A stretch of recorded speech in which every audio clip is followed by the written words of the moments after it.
Now, public service is associated with government and it is offered and guaranteed by the administrative bodies to its citizens. Many times it so happens that the government comes up with a very efficient plan to address the problem. So technology has actually helped you in terms of reducing the stress as well as the time factor.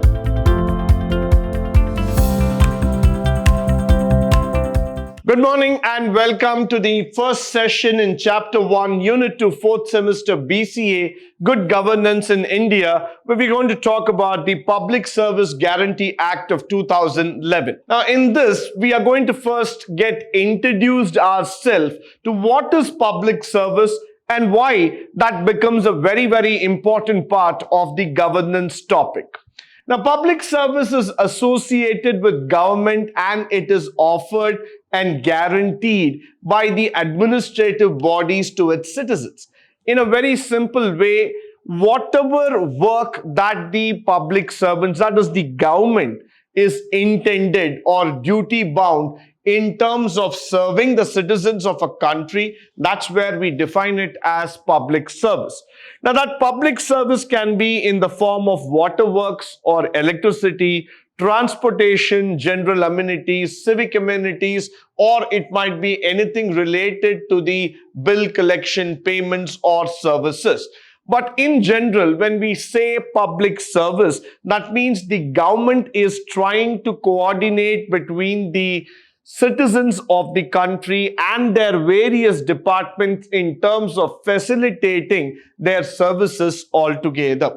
So now what happens in this entire transaction is that government has to first create a trust in the minds of people. Now, when you go to a water or bill situation or when you go to pay the electricity bill, you are guaranteed, you are confident about the factor that the payment that you have made will reach the government because the collection is done by a governmental body or an institution.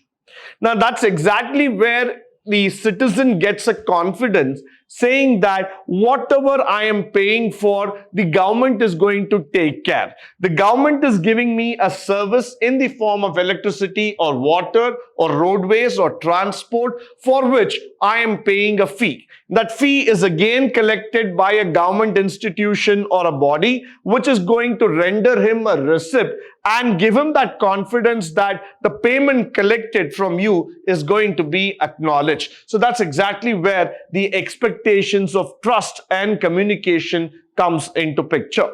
Followed by the government will offer through various tiers, that is through the state government, local government, and probably, whenever we talk about the equitable standards of living, opening up of schools, hospitals, running a public delivery system in order to improve the standard of people. And these are provided by the government to help the citizens and to live a better standard altogether. So whenever we talk about this factor called as equitable standards, the aim of the government is to make a service standardized, applicable, available, and accessible to each and every people in the country. Now, the government service is not something that is temporary, restricted, or selected kind of a system. It's an open system, which means anybody and everybody can access the entire system and they can keep running it. At the end of the day, when you start seeing this, you will start understanding at some point of time, we are actually helping people to grow in terms of the various standards and allocations altogether.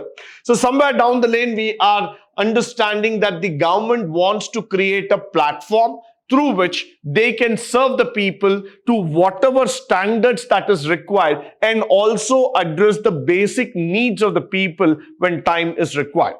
Now, following which, the factors promoting the public service. Now, a public service in a country like India is very, very important and integral part of the governance process. And that's very important. We need to understand why. Because without proper delivery mechanism in place, we cannot deliver these services to the citizen.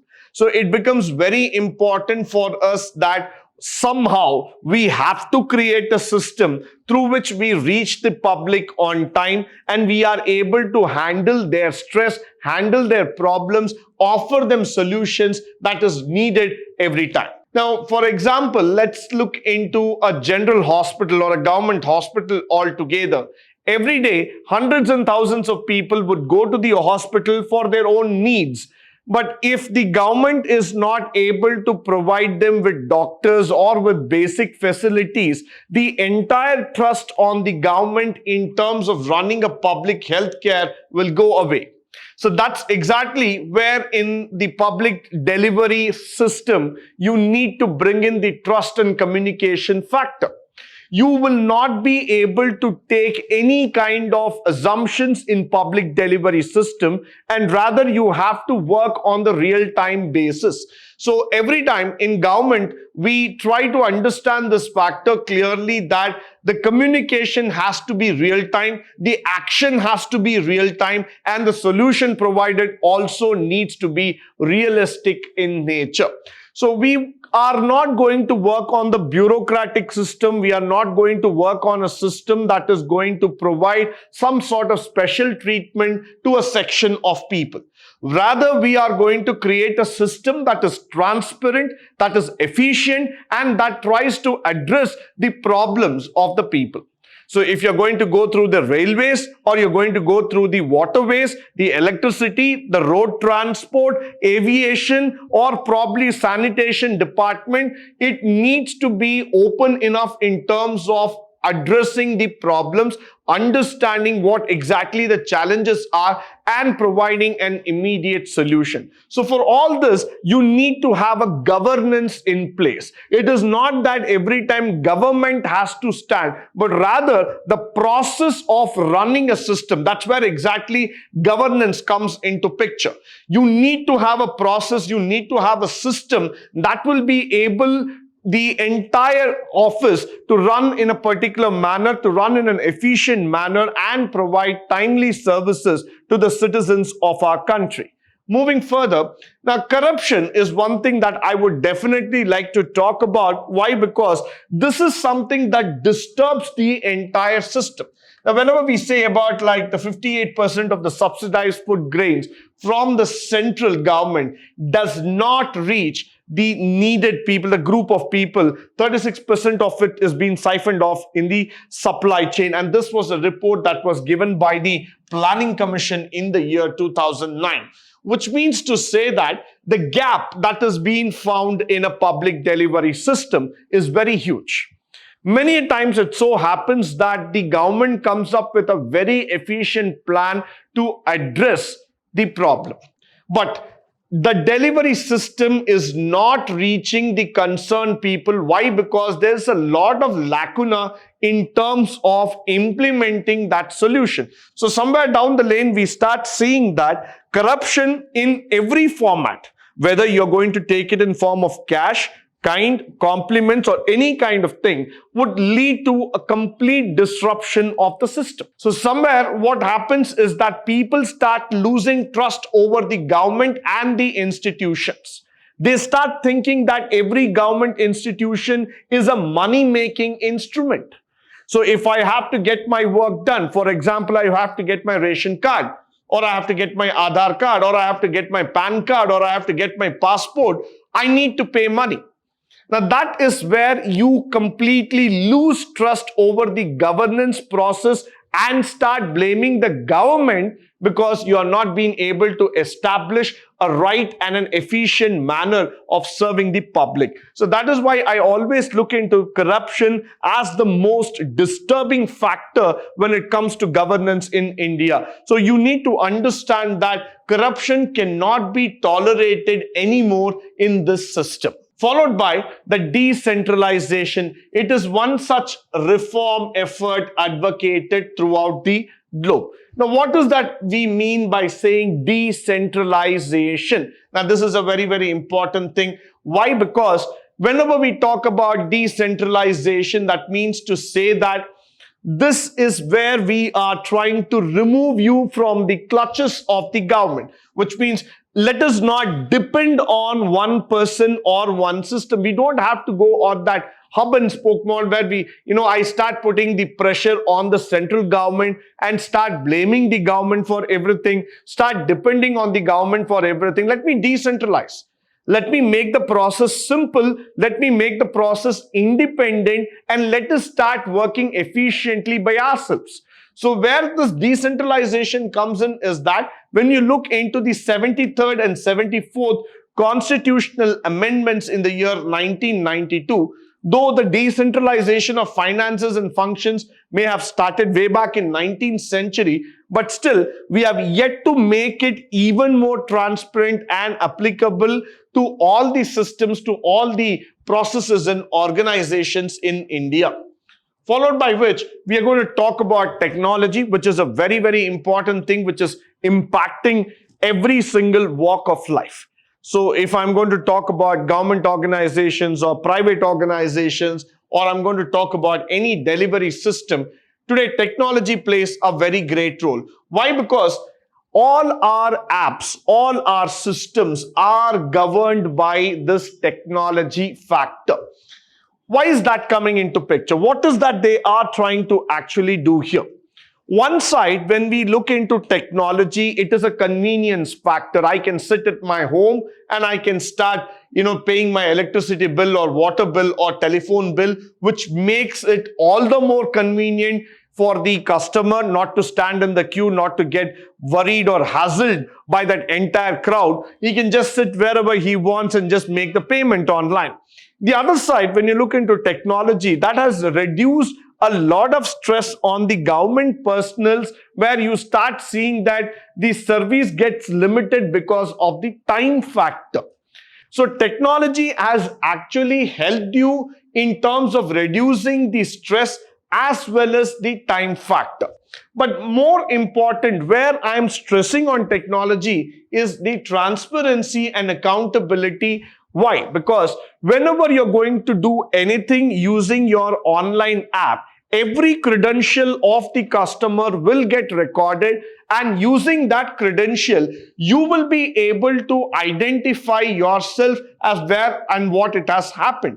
So today, you don't have to go back and get worried about things that whether the money got credited, whether he has taken a proper receipt, proper acknowledgement. No need. Everything is right in front of you. So technology actually enables a transparency factor, which is very, very important in governance. Using technology, you will be able to see, you will be able to understand, adjust, and take things forward. So that is why I always say that this is very, very important when it comes to the governance standards. Now, the information and communication technology part brings government services to the beneficiaries in a transparent, speedy, easy, and efficient way. So ICT itself is an opportunity which has been found in all the departments. See, the aim of information communication technology is not just to make their department a super fast or a Superman kind of an image.